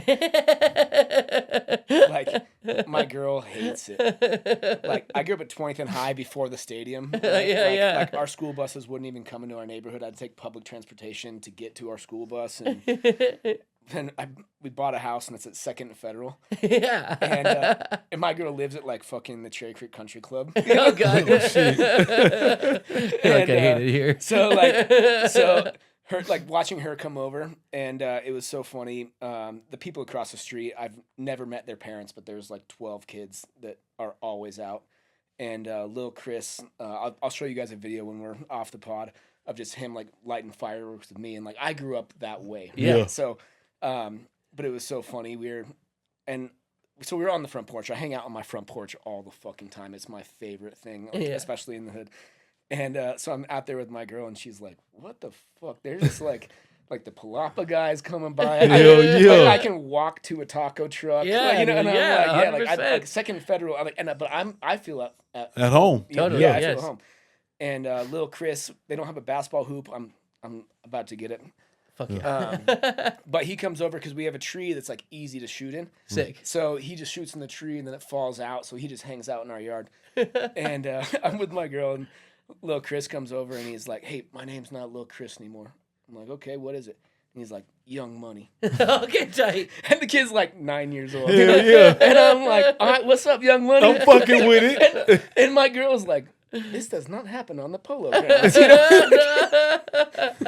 My man just evolved. But yeah, part of me is like, man, I'm from Denver for Denver, so Yeah. to see what you were building here, for young creatives, to, like you said, to give an opportunity to people that we didn't really have, we had to create on our own. Yeah. I think is going to be amazing. 2, still be fucking stern. Totally. Like still be stern. So like studio time, like you're not a charity. Right. It's like Yeah. studio time, even if it's at a discounted rate, like whatever it needs to be. Right. Totally. Like we had to fucking earn our stripes. Totally. It's like, and I'm dealing that in the restaurant industry right now. People that have never been a bar back or a host or a waitress being like, "Oh, I want to be a bartender. I need to make this much." I'm like, "Do you even know what the?" Like, Make me a cocktail. yeah, exactly. Like we had, and maybe we're in a different generation now too, where we had to earn it. Right. Yeah. Like, well, even like in high school, and I'm gonna be learning this real quick with my girl and her 13-year-old. Yeah. But like, junior varsity was a real thing, where like you didn't make varsity. Right. You played junior varsity, and sometimes you didn't even start on junior varsity. Right. Right. And you didn't get to complain about that because you're not fucking good enough. And if Right. you're not fucking good enough, that wasn't because the coach is racist or Or doesn't he- like yeah. you or Right. whatever. It's Yeah. because you're not fucking putting the work in or you're not good enough. Right. You right. suck. And Yeah. I think like I don't want to see work ethic go away. Right. Yeah. That's a big thing for me. I don't want to see work ethic go away. Right. Like nothing is given to you. Yeah. Like I'm so blessed to have what I have, but I'm still working. Yeah. I'm gonna be really vulnerable right now, but I mean I'm the lowest paid employee of my entire company. Well, crazy. Yeah, I'm the lowest paid employee of my entire company. It's important to me that people earn their stripes, and I'm still earning my stripes. Yeah. Yeah. Totally. And as a CEO, like I'm the one that has to suffer the sacrifices of Yeah. the expansions or of Right. whatever is going on, and Yeah. that's on me. That Totally. that burden is on my shoulders. Totally. You know, Yeah. and so then to have these people come in being like, I'm like, you You have no Yeah. fucking you got me idea. fucking twisted. Yeah. Like, you got I me. haven't got a paycheck in 3 weeks, bro. Yeah, like- I don't know what you're looking for. You got me fucking twisted. Yeah. You know. Yeah. Same thing with DJs, and I don't know how much like DJ stuff you guys do in here versus like rappers, but like the DJs that have one video blow up on TikTok and all of a sudden they're like, oh well, yeah, I'll play your club for $3,000. I'm like, You mean you're gonna Dude, play you it should for the take a rest of the zero year, off, bro. right? 6 months, Yeah. right? You gotta I'm play the like- motherfucker 6 months every night. yeah, I'm like, and you clean up afterwards. That second cleaning night we need, you're gonna. and too, like talking about culture as well. Like same thing, like our resident DJs at Disco Pig and at Ghost, like they've been with me for fucking ever. Right. Like it's a big deal to play at Disco or Ghost, you know. Yeah. And then these like random kids from TikTok would be like, I have 60,000 followers. Right. I'm like, I don't give a shit. Like, what the fuck are you talking about? You know, like these guys were in the trenches for me, like not getting paid alongside me. And now we Right. built something, and you Yeah. think I'm gonna take a night away from them? Right. Like you crazy. You're Yeah. right. Like, Yeah. that's not how it works. Like, No. Earn it. and yeah, and that's I just don't understand. And maybe it's like, I don't know, like the nerfing of the world, Mhm. where like people are like putting Nerf around like their coffee tables Right, and their right. fucking play schools and shit. Yeah. Right. It's like, no, when I was there, like I fucking split my shit open. Like Right. I like you. That's how you learned, Yeah, yeah. you learned. Yeah. Mhm. And now all these kids are like, oh, well, he's like, the owner of this is an asshole. I'm like, He's right. He's mean. yeah. I'm like, what the fuck are you talking about? You haven't even seen me, brother. Yeah, The fuck? I'm like, I was pretty nice to you. I thought. well, it's like the girl that's never been told no before, That's Right. it. Yeah. That's it. right? And all of a sudden you tell them no, and they're like, what the fuck? That's what I'm saying. Raising degenerates, man. If there's no repercussions, it's just like I just saw somebody talking about. It was like, imagine a girl she's pretty and all these things, and she's so desirable, and everybody just wants to be. The friends just go along with her bullshit. She dates guys, and they don't tell her anything's wrong. Then she gets with a guy, and he's like, "Nah, that was a real dumb joke, babe." What? You're such an asshole. No, I'm not an asshole. The people who you were met before me just wasn't being straight up with you. Yeah. Right. That's a shitty ass joke. Be better. Like, what the fuck is wrong with me calling you out? And it's just like, that's the issue. Nobody wants to be called out on shit. It's just like, and I just think about my household, man. I'm just very straight up with my fucking kids. Like, my youngest daughter, she's got a boyfriend, right? And I'm just like, I hate that. right, I hated it too, but I was like, but now that it didn't happen, it's happening. I'm just like, all right, this is actually a teachable moment. And so her grades are still good. I'm just like, all right, cool. I met the little kid at a birthday party. I'm like, oh, he's a good, cool kid, cool looking kid. I get it, he's cute. You know what I mean? Right. He bought everybody Slurpees. He offered me one. All right, I'm fucking with you, kid. Yeah. You're being raised right. So then somebody made a fake TikTok page at the school and was doing like swipe or like or some shit. And her and the little kid ended up on it. And I'm just like, I don't like that. And so then she came home and I was like, all right, everybody, let's do a grade check. Let's see where everybody grades at. My oldest daughter's like, Dad, I got all A's. I'm like, all right, cool. My son's like, I got all A's. My daughter with the boyfriend, she's like, oh, I got a C in science and a C. I said, and now here we have a lesson. I said, all that other shit, that social acceptance and cool shit, that's the bullshit. Yep. And I was like, if you're not gonna work hard for the things that you really want out of this life, I don't give a fuck about you and Sabib being fucking girlfriend and boyfriend. And I'm telling you right now, I'll come and shut it down. Because I'm a very active parent. I'll pull up to the school and I'll let it be known. Layla cannot date until Layla gets her fucking grades right. And she's sitting there looking like, and her sister's like, you know he ain't playing, right? So no, I said, I'm giving you 2 fucking weeks. Get them fucking C's up to at least B's. Because right now you too close to a D. And other than that, we can be good. And I just give them that. I'm like, I'll give you that. But it's just like, nobody wants to do any rearing of shit in society. Nobody wants to have hard. People are obsessed with like a fake sense of peace. And I'm like, I'm a peace disruptor, man. My wife will tell you, like, hey, look, I think we need to have an argument.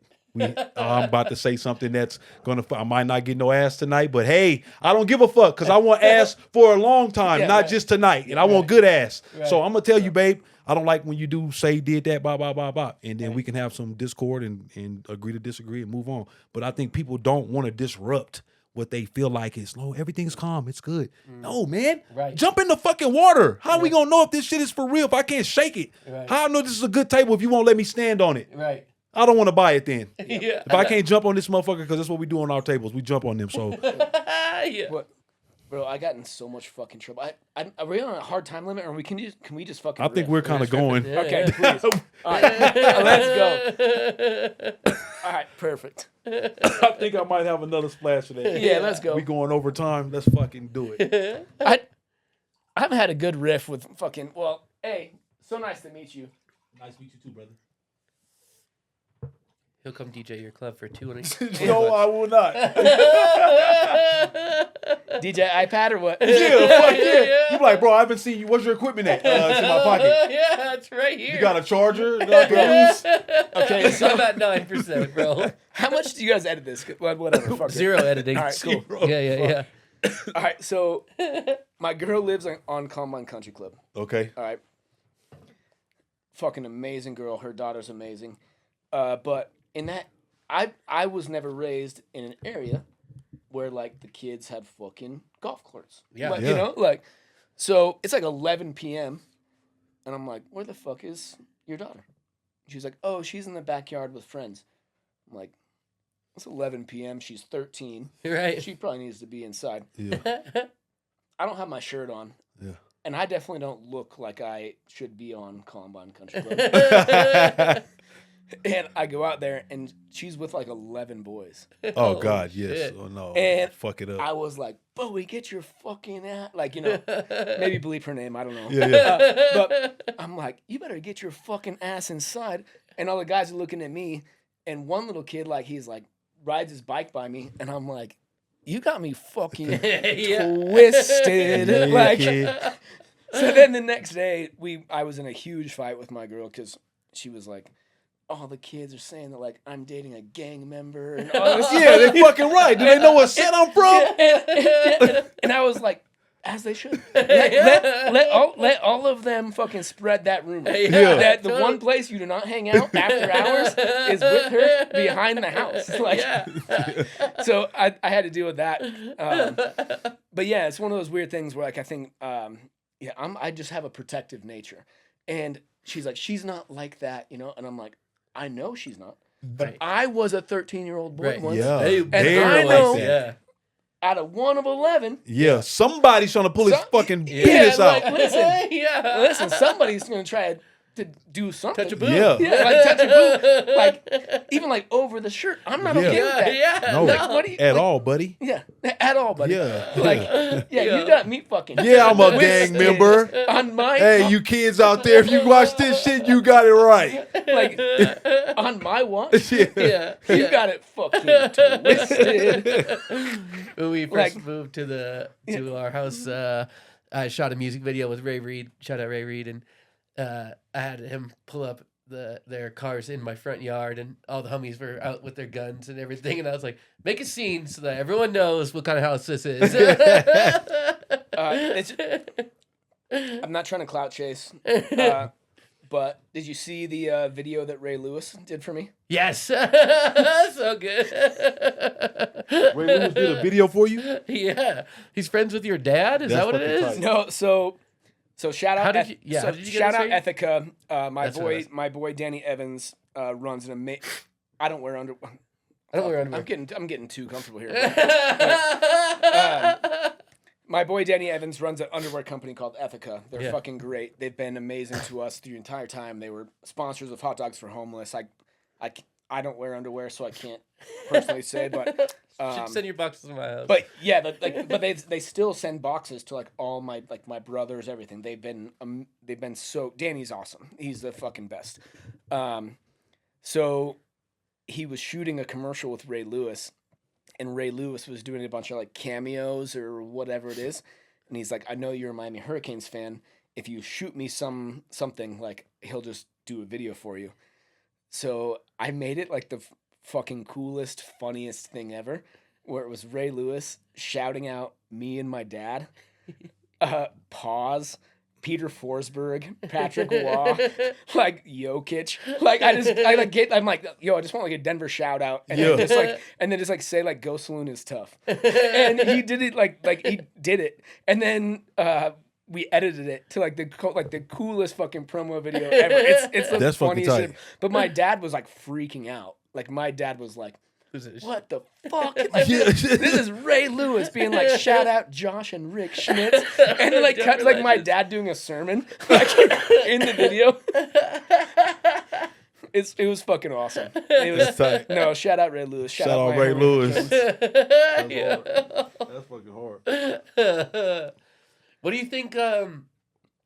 What do you think we got to do to keep Denver cool? Where do you want to start? Because it feels like it's a losing battle. Yeah. I felt pretty homesick the last 2 or 3 years. Because I'm from here. Yeah. And that fucking sucks. Yeah, totally. And the amount of places that are going out of business that are just have been staples and are staples is staggering.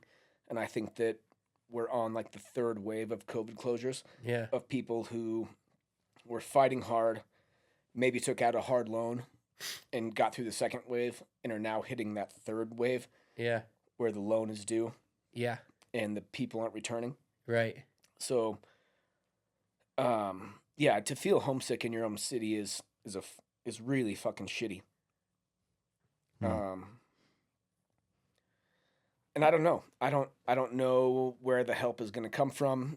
And I also, as a capitalist, am not like in favor of handouts, right? Like, I don't think that businesses should get bailouts in the same way that I don't think like airlines should get bailouts or like all that stuff. I don't understand don't see that. But to see like Mile High Spirits, which is a fucking institution here, has been here for a long time. Yeah.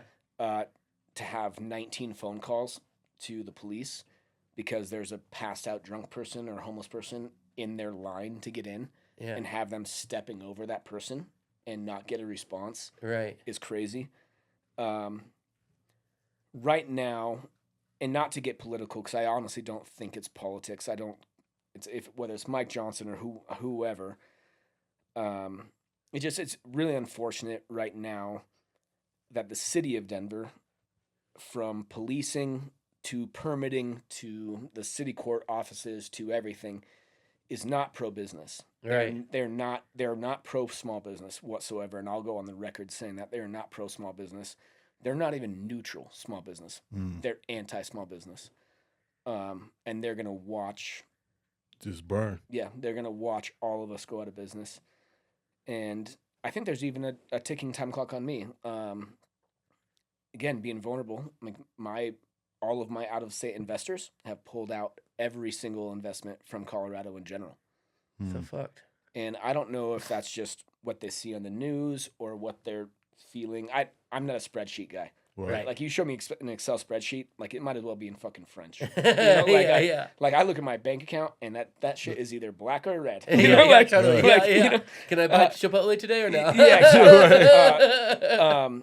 But yeah, they're like, hey, like, so like even with Clever Girl, which we took over Zeppelin Station, and we're gonna do a whole thing, and had an entire investment plan, like, and then they literally like at the last minute were like, nope. Fuck. Yeah. And leave me holding the bag. And right. So to me, it's weird because it almost feels like you need to get like centrist, like kind of back to like the tic-tac-toe board. Right. Being like, actually, I just need to care about right here, like this little thing. Yep. You know what I mean? Totally. And so to me, I'm like, okay, so even right now, I'm trying to open up a bar in Edgewater. Cool. Should have been a 6-day liquor transfer. Right. It's now turned into like 8 months. Fuck. Over like $160,000. And I'm like, I might just walk away from this thing. Yeah. Like, because I think I'm on like my 8th court date. God. And and I don't want to get political because we have a way cooler things to talk about than politics. And also, I don't really fucking care. But government in general, like the city of Edgewater doesn't have an excise and licensing division. They only have like their city council, and their city council only meets once a month. Oh shit. So if you don't get it through, yeah, then then it's the next month, yeah. and then it's like the next month, and then I was like, "What the fuck are we doing here?" Yeah, like, yeah. Who has 160 liquid? Yeah. To just like wait for you guys to fucking get the right form. I guess I don't know. Yeah. You know what I mean? Right. Yeah. Like it's tough. So I fear that the entire climate, and I'm only from Denver, so I don't know how much anyone else is suffering, but like I'm legitimately to a point with my girl where we're talking about potentially selling everything and like buying a dive bar in Cheyenne. Cool.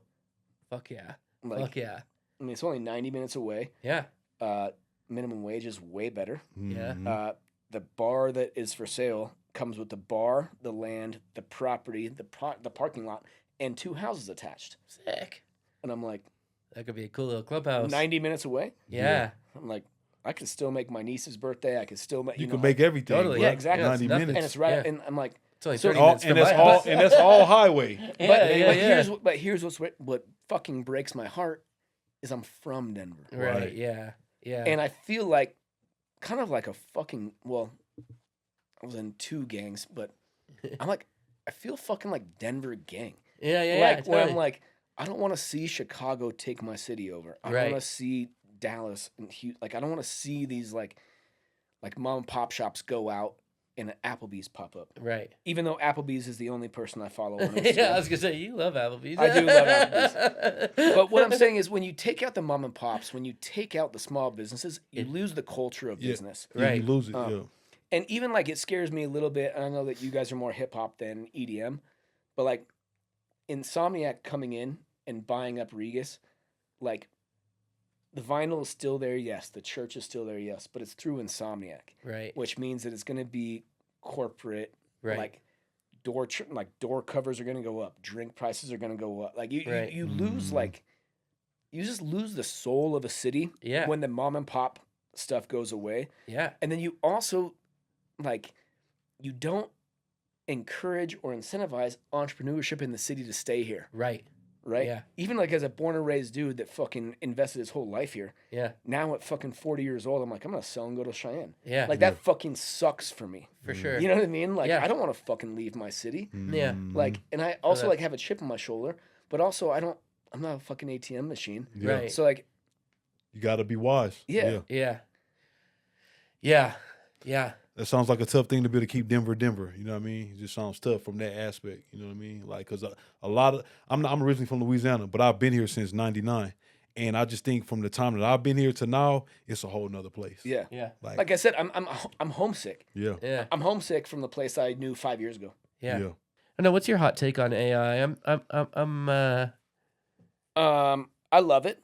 Cool. Me too. I'm like a pretty spirited individual.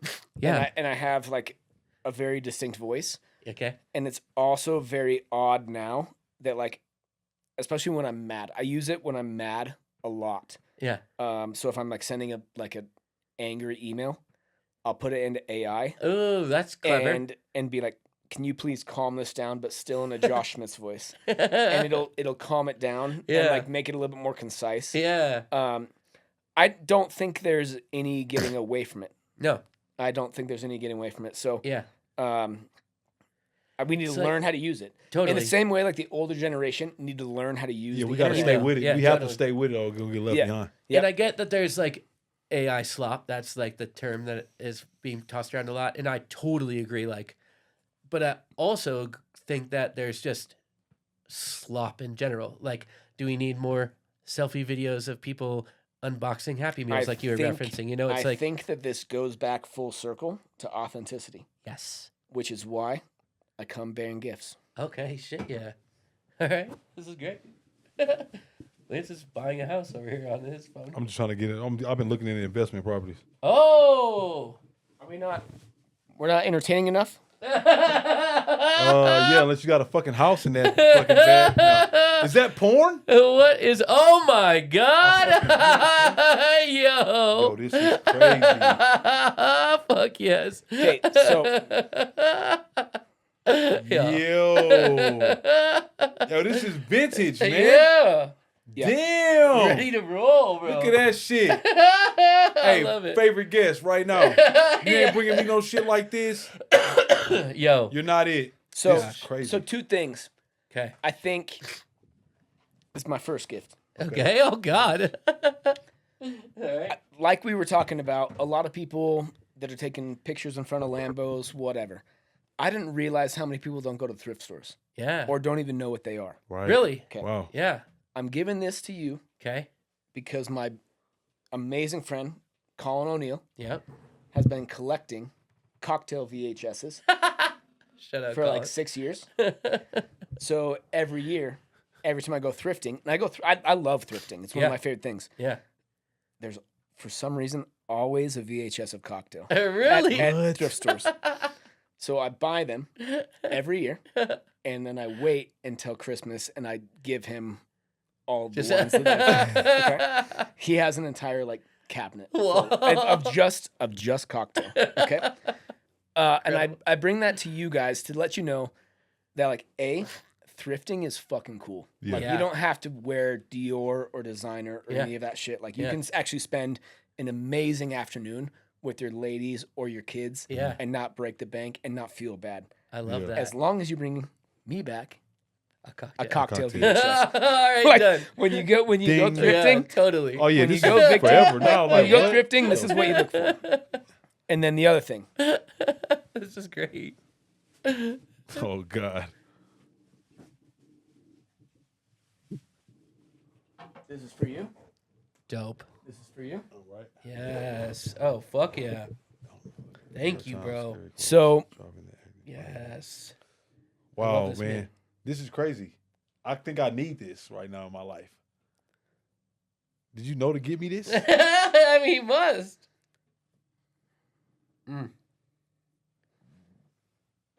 So there's a reason behind both of them, Okay. but I'll let you guys take it in. Okay. Before we have to keep going. Okay. Ryan Holiday is a great friend of mine. That's the book that you have, Jeremy. Yeah, I love Ryan Holiday. I don't have this. This is sick. He's a great friend of mine. Incredible. He ghost wrote the grossest book I've ever read, Which is? 20 Rules of Power Okay. with Robert Greene. Okay.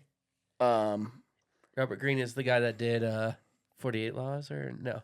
Who's Robert I Greene? don't know. I've maybe don't had know one that guy. too many whiskeys, but Okay. but the Laws of Power, Ryan Holiday ghost wrote, Cool. and it's the grossest book ever. I would never recommend that book to anybody. Okay. Yeah, I'm not a big power guy. Yeah, and he's a great friend of mine. So I literally had like a hard conversation with him, like, hey, like, how did you do this? Yeah. Like, this book is fucking gross. And it was one of the cooler, not necessarily cooler, but more eye-awakening like conversations I've had. Yeah. Is just because you don't like something doesn't mean it's not true. Yeah. Okay. And I like that. yeah, 48 Laws of Power. Yeah. that's- Yeah. I think that's the name. I don't know. There's too many rules now. I don't know. Yeah. I love power.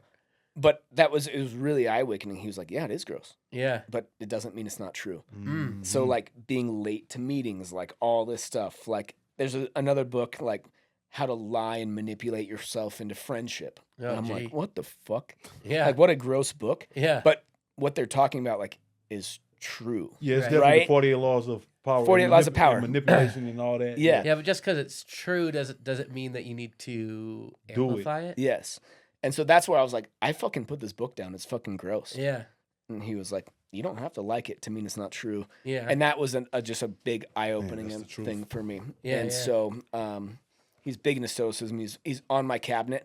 I have a huge authority issue. I know we're new friends, Lance, but like I have a huge authority issue, which is I can't even spell entrepreneur. Yeah. I'm just that because I can't have a boss, you know? Yeah. But I do have a cabinet, and my cabinet, I have a cabinet of 6 people that can tell me no, and I have to listen, Yeah. you know? Okay. And so your book is another book from Donald Miller.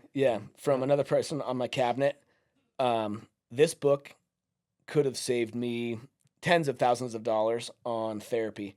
I learned more in this book than I learned in probably 7 years of therapy. Wow. Read it a chapter at a time, Okay. because every chapter is just a fucking like Mike Tyson hook to the left. Oh, to the God. left. Okay. Like read it one chapter at a time. Yeah. And just And reflect. then marinate. Yeah. Yeah, it's Okay. it's a small book, but it's a fucking heavy book. Okay. Yeah, man. I feel like I need it just from reading the title. Yeah. Sick. Scary Close, dropping the act and finding true intimacy. All right. Sheesh. Thank It you, is These are bro. great. It's not. That's I'm I'm sorry to give that to you as a new friend. Yeah. It's a heavy book. It's like it's a dig at who you are. You person I don't fucking know. Stop being a piece of shit, Lance. No, I just thank you. no. I know. I legit. I'm a big reader, Yeah.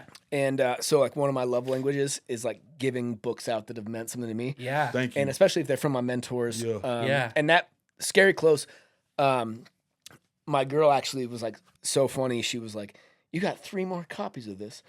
So all my friends that like are going through marital issues or like ask me like, because like I said, my dad's a pastor. I have been in therapy. I'm like, don't go to therapy. Just read this book first. Yeah. And so I literally, she was like, "You got 3 more copies of Scary Close," and I'm like, "Yeah," because I give out. Fun I give out fact that about book. me and books, though, man. When one or two things, either when someone refers a book to me or gives me a book, I feel like that is a true love language. Yeah. Yep. So I love you, man, Yeah, for this. love you too. Thank you so much.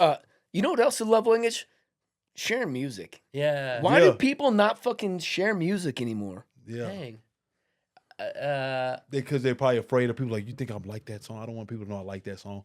There's a lot of shit But I'll be like, hell yeah, I'm sharing this shit. Yeah, I was gonna say I feel like I share music a I lot. definitely share music. Yeah. Well, can we start sharing music together? Yeah, dude. All right. Well, what do you guys listen to right now? Fuck it. So Are you guys on a hard cut, or can we just keep riffing? We got Ego will text or call. We have another guy, but he'll be here at like 4:20. Well, or he's gonna 4:50. suck anyways. Yeah.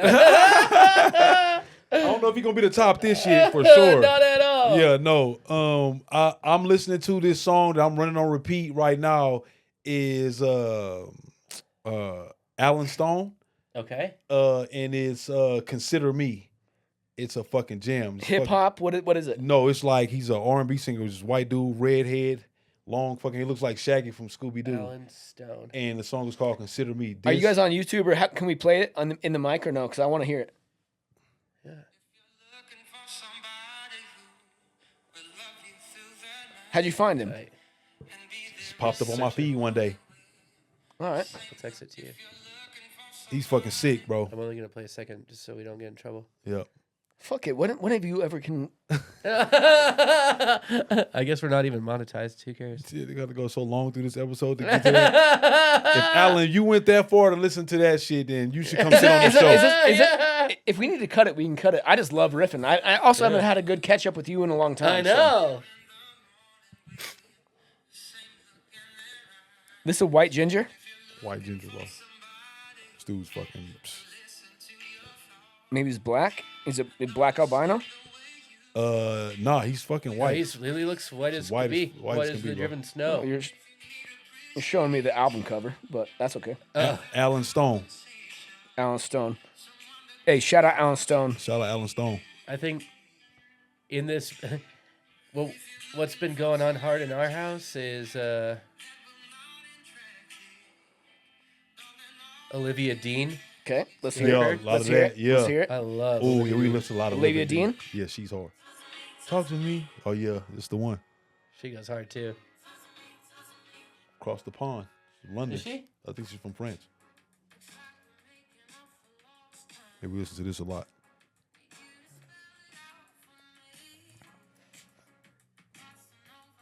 It sounds like you've been married for 20 years. Yeah, bro.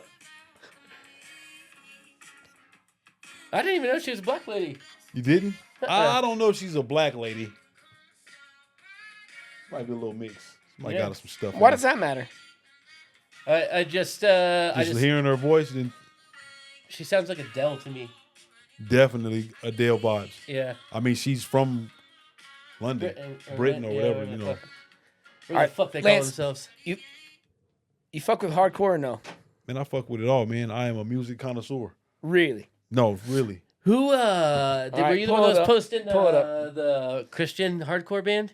Oh, that's my best friend Tommy Green. Very good. Oh, What's the band called? Let's shout them out. no. Well, shout out Sleeping Giant. Yeah. Shout out like fucking Tommy Green forever. He's another member of my cabinet. If he called me and was like, "Stop," I would stop. Right? Like that's my fucking guy. But I want to put you on right now. Okay. The next biggest thing Okay. is going to be SACE 6. SACE 6. Okay. SACE. 6. Just the number 6. Got it. if you're a music connoisseur, I'm telling you, like in another world, I would have been in R&D. I worked for Red Bull Records for a little bit. Okay. Listen to the production on this. Where are they from? LA. Put it to the mic so the listeners can hear it. Enjoy, listeners.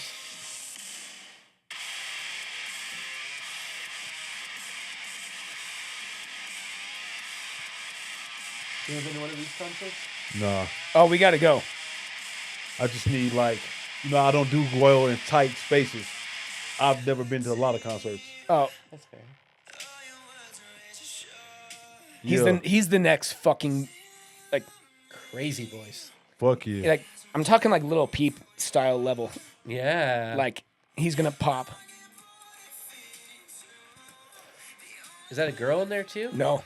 It's a boy with long hair? Yeah. Yeah. I'm telling you. Watch this in a year, and Yeah. you're like, "Oh the fuck, he's at Red Rocks." Also, Say Lance, sis? Lance, Sace. are you telling me you never been to a hardcore show? Nope. Oh. They're Oh. probably the best concerts. Really? I'd God, say. brother. Yeah. For a good dance? Okay. We'll go. I'll take you. So All right. does Check it off the list for Hey, me. where you will go together. have you never crowd surfed? Nope. You've never jumped off a stage into a crowd of people. Nope. Lance loves taking his shirt off on stage. I do. I'll say Now we're that. talking. Yeah. Now I knew we were friends. Yeah, I definitely. I knew we were definitely like to friends. Get Lance is a half huge, naked. yeah, Lance is a naked huge guy. stripper on there. Yeah. I like to. My alter ego gets up there and gets sweaty and wants to get naked for sure. Okay. Yeah. That's a Louisiana man. Yeah, without a doubt. Real let me- swamp. Yeah, let me check the schedule and see who's coming in. We'll go to your first hardcore show. Come on, let's go. Because here's the other thing that you're saying as a music connoisseur. I'm gonna project here a little bit, Let's go. but I'm guessing that you also love, like, if you had a friend that was a painter and is a really good painter and just actually like loves painting, Yeah. you could actually just sit there and like just watch him paint because you like watching people do what they love to do. Fuck yeah. Yep. You are not gonna feel the same experience. Like no. What I'm saying is like against like a hardcore show because you're just watching that. Like Yeah. these guys are fucking probably bankers or something, Yeah. but they just have it inside of them that they like have to To go let it out. and get it out. Rage. And so watching it live is like a spiritual experience. Yeah. And that's why I try to tell people, like, I play hardcore in the car, and everyone's like, "What the fuck?"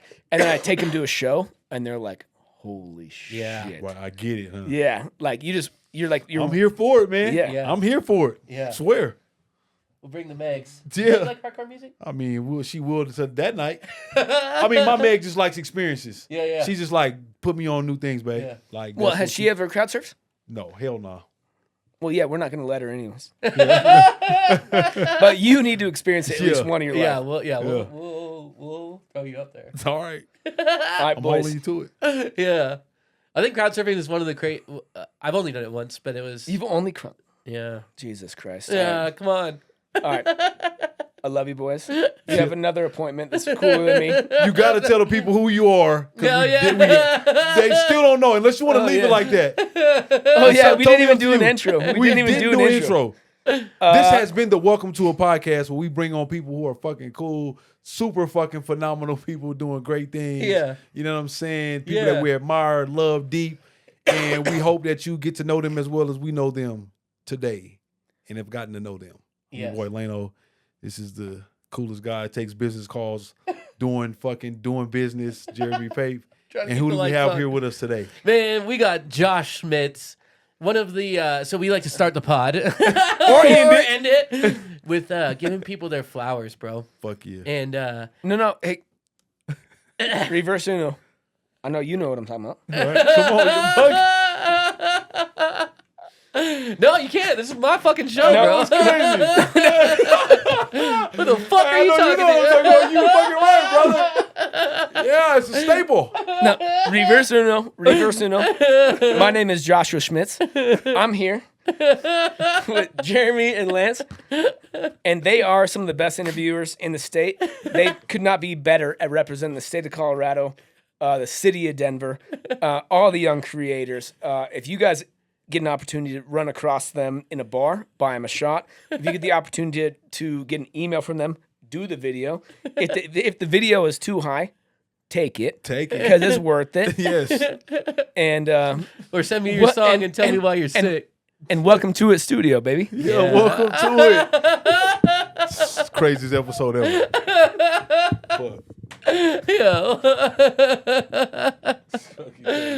We love y'all. Hey. Be safe in these streets. Hey, man, be safer. Be safe in the streets. Hey, put the guns down. Put the fists up. Come Yeah. on, If you baby. got a problem, put the fists up. Put Yeah. the guns down. And if you can't fight, just stay in the house, man. Just stay in the house. Stay at home. If you Keep can't your meat, tip, dude. stay in the house. If you don't tip, definitely stay your broke ass in the house. Yeah.